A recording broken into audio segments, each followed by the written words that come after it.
Good morning. This is Bill from Europa, Naples, and today I'm free of ducks and birds and weed whackers and other distractions. I do hear a little bit of hammering in the distance, but hopefully it stays muted. And I do have this rather fine example of the somewhat controversial Lexus SC430. This is a 2002 model. Forgive me for the little muggy, misty stuff on the car. I'm just damn tired of wiping it off. It's all I do on these, I don't know, impending summer mornings.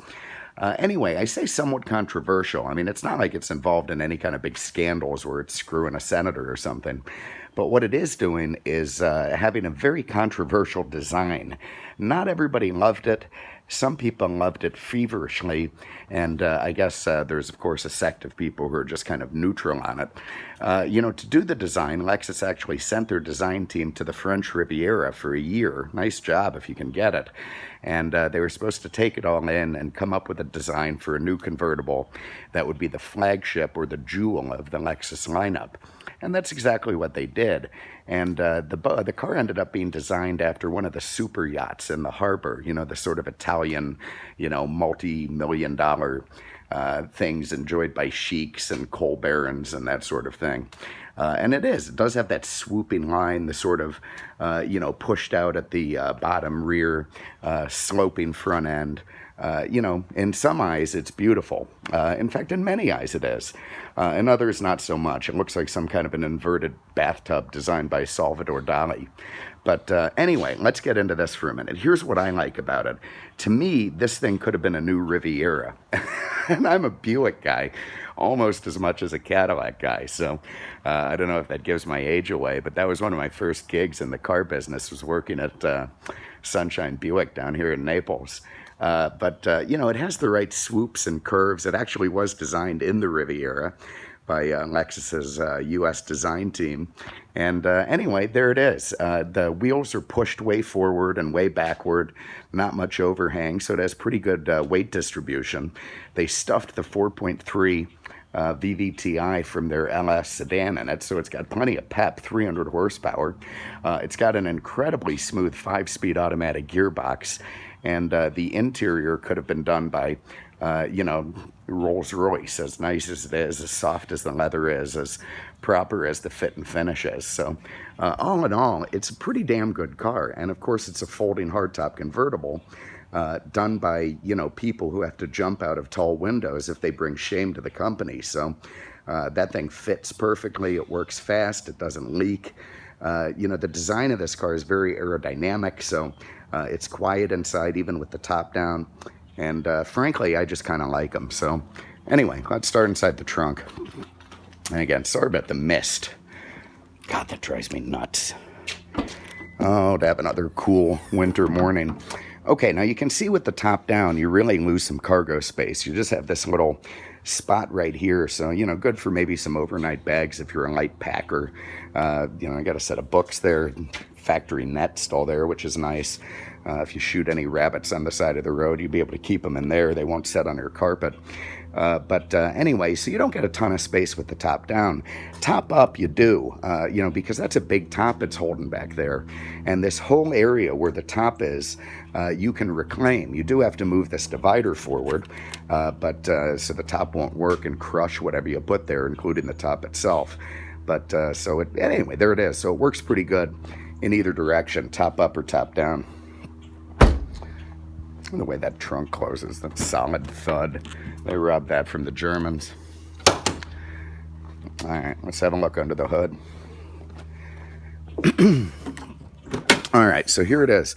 4.3 liter VVTi, very advanced motor, 300 horse, plenty of pep, plenty of torque, very nice and fat across the rev band, under 15-second quarter mile, under 6 seconds 0 to 60. So you can't, sort of accuse this thing of not being a performer. What I'd call it, if you will, is sort of a relaxed sportiness, which I think is how they describe the Thunderbird. And it holds true for this car, too. It'll get up and go, it'll move, but, it just isn't at home on a racetrack. And frankly, it's not really designed to be, so there it is. Okay, the back seats are frankly hilarious. I'm not even going to make a Canadian joke because it just writes itself on this one. Maybe a couple of hobbits you could put back there. But the true reason is for insurance purposes. So in many countries, two-seaters are much more expensive to insure than four-seaters, and this thing is very technically a four-seater. So stuff some people back there if you want, but they're going to hate you for months, if not the rest of your life. Up front, again, look at this. We got airplanes flying overhead. That's a little frightening. Anyway, beautiful leather on the E-Crew color, lovely sort of creamy color. Of course, multiple power settings. These are illuminated entry sills. Very, very nice. God, that's a loud airplane. Birds. I'm sure it'll drone off in a minute. Oh boy. Anyway, so it's like sitting in your living room. Very, very comfortable, very soft, very supple, just absolutely lovely. And they've put leather all over the place. They have it sort of bunched into the middle of the doors, on the armrests here, on the armrest there. You know, terrific fit and finish in this car. It also has a sound system to rival, you know, pretty much any home system you don't spend 5 figures on. Mark Levinson sound. You've got tweets, mids, highs, woofers. Really just sort of fills the cabin with a lovely tonal quality when you got the you know, it's like the stuff that guys listen to in the shop. It's like squirrels fighting each other with chainsaws. I don't know how people listen to that crap, but you know, you put on some proper music like, you know, Led Zeppelin or, you know, I don't know, ZZ Top, and it's going to sound great. But you know, with this modern stuff, I'm not so sure. Anyway, let's hop in. All right, so we're going to fire it up. A nice growl out of that V8 when you crank it. For a car that really doesn't sell itself as sporty, even though I guess it technically is a sport coupe, you know, it does have a nice sort of growl from it. Let me get my seatbelt on if I can. Okay, got our auto headlights on so you can see the display there. So there we have a nicely laid out simple instrument cluster with brushed nickel surrounds, 180 mile an hour speedo, probably a little bit ambitious.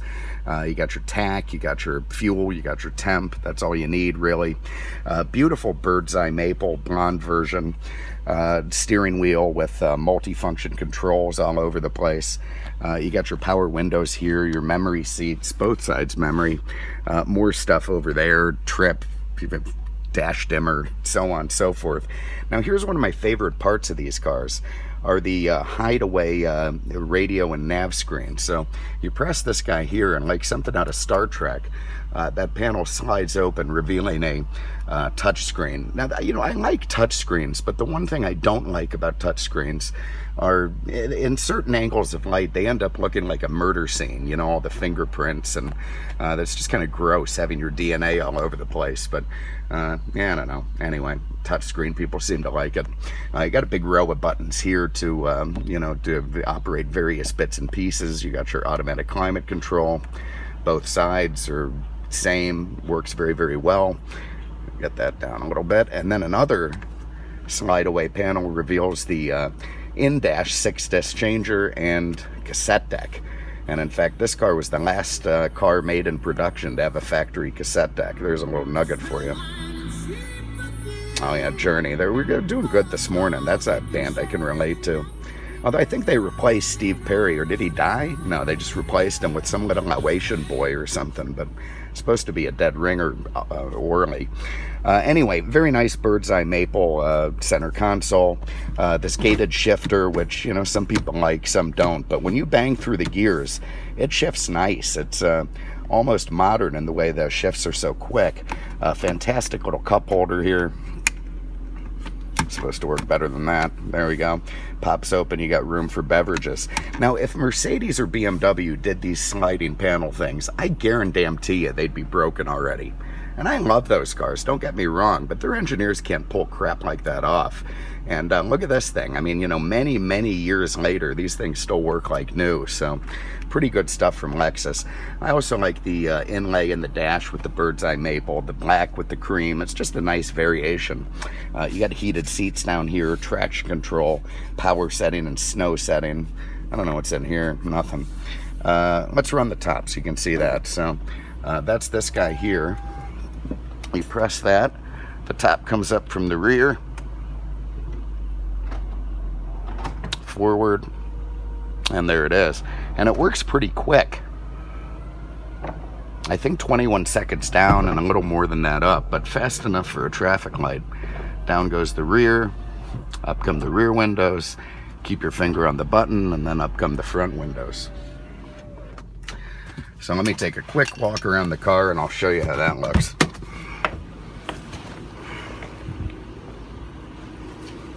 And there it is. There's just nothing sort of, you know, more sexy than a folding hardtop convertible. It really stops traffic when you use it, even today. There's big xenon lights up front, very Toyota. You see, you got a very, you know, vintage looking power antenna in the back. I like that, gives you good reception. I hate that crap they build into the glass. It just doesn't work very well. And, you know, glass rear window, defrost, so really does become a coupe. And I know there's some car companies or car reviewers that did real high pressure tests on that top, trying to get wind or water to come inside, and couldn't do it. The thing seals so beautifully. And again, these people, some of them might have to do Harry Carey if the thing doesn't work well. That's a lot of pressure. All right, let me get the seatbelt back on and go for a spin.